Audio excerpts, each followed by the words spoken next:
Okay, I've done a little sketch here, pencil sketch. Can you see all this? Can you see all these lines I've done now? Classic really, I've been doing a lot of this thematically recently. Robot, big guns, some letters here. I'm just doing it because I like it, really. I'm liking these robots quite a lot, and I'm liking the classic graffiti composition. So what the hell, and I'm doing it on cardboard this time. It's not canvas, and it's sort of old cardboard, literally, that I've got. It's one of these. Look at this, you know, just old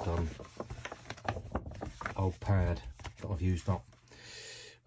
Good tip. Although the only problem with this cardboard is that it is slightly, what's the word? It wicks. It comes up when you apply liquid to it. It starts to go a bit bitty, but that's fine. The paint will cover it, 2 or 3 coats, and it will put all that to bed, no problem. And it makes a very nice surface. And also, you can use pencil on it, which I plan to do if it gets to the point where I can actually be bothered. So let's see what happens. Yeah, I'm reasonably, see this, I'm slightly incomplete here, I think, but I might just jam something, see what happens. Let's get on with it anyway.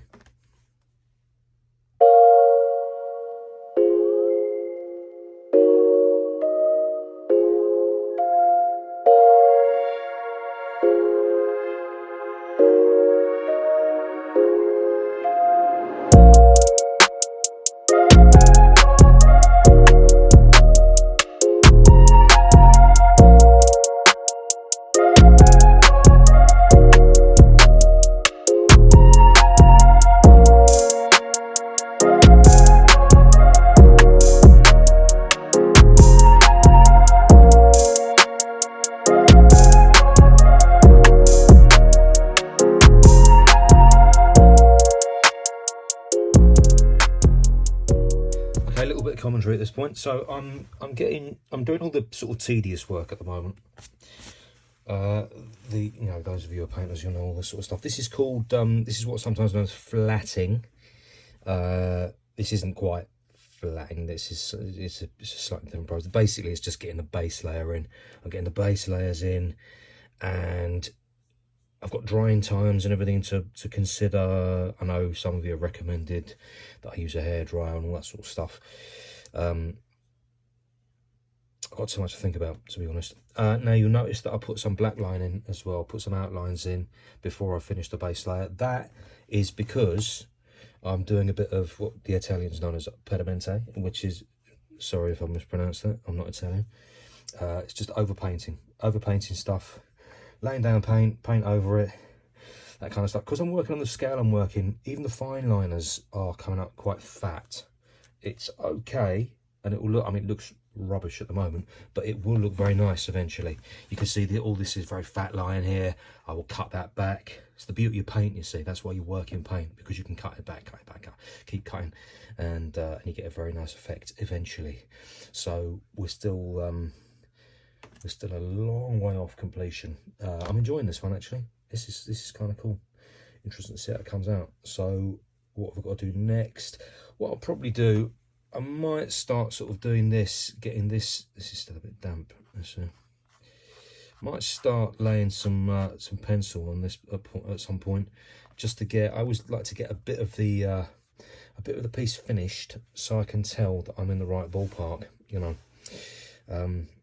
But it's not quite ready for that yet. Like I said, I thought this might dry a lot quicker, but it's drying about the same as it does on canvas.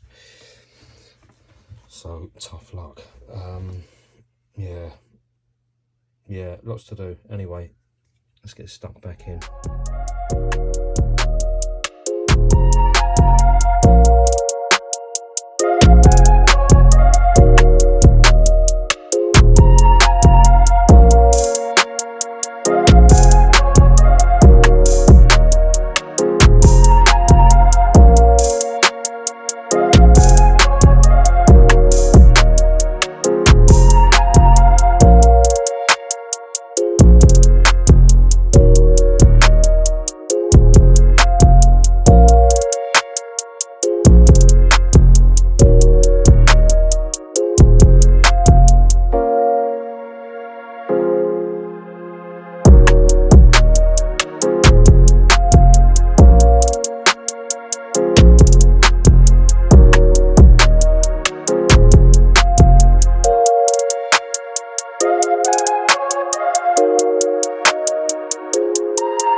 so cracking on with the character.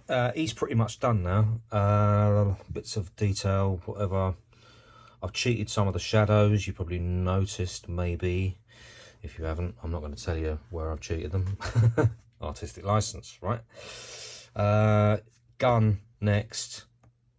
That's quite a tricky thing because there's lots of detail and stuff like that. So what I'm going to do, I'm going to put the black lines in, and then I'm going to paint over the area, and some lines I'll leave out, some lines I'll put back in.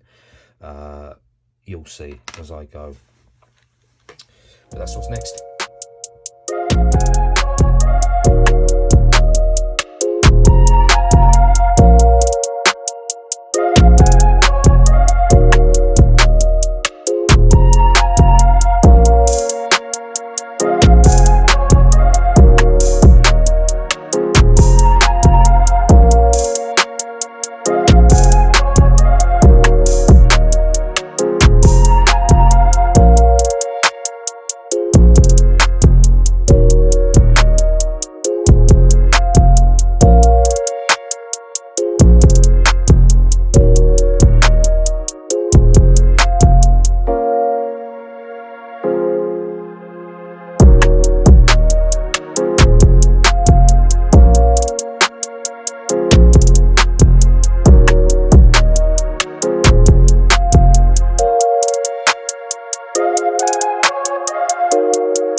Right, there we go, guys. That's it.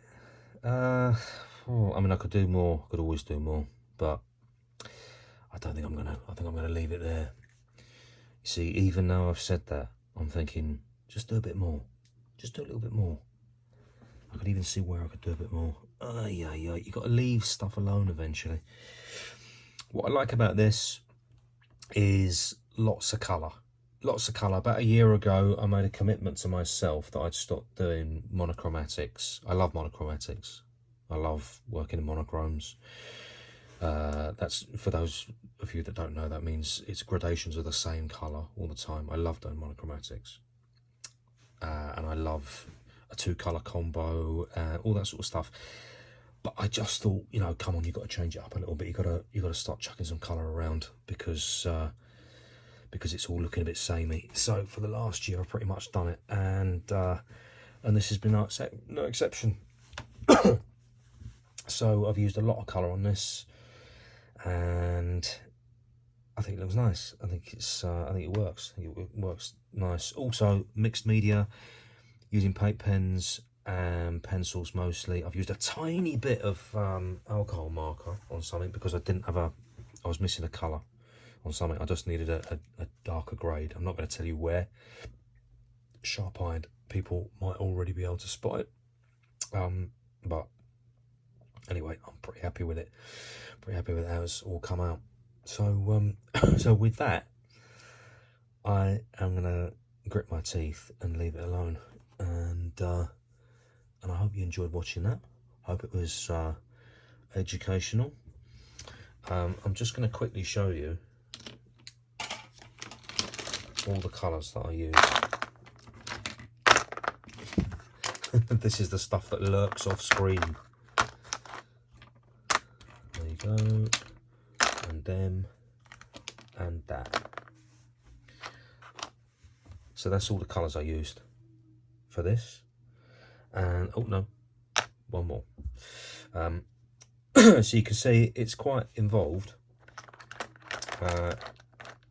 It's sort of yeah, slightly deceptive. Doesn't seem as if it's that much, does it? Maybe, or maybe that doesn't surprise you at all. Maybe you thought more than that. But anyway, there you go. That's what it took in the end to do that.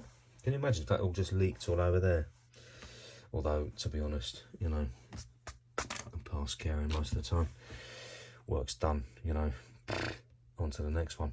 Anyway, there you go. I'll probably put it for sale in the web shop. If you're into original art, link in the description, all that sort of stuff. But I just hope you you guys enjoyed that and got something from it. And yeah, see you in the next one.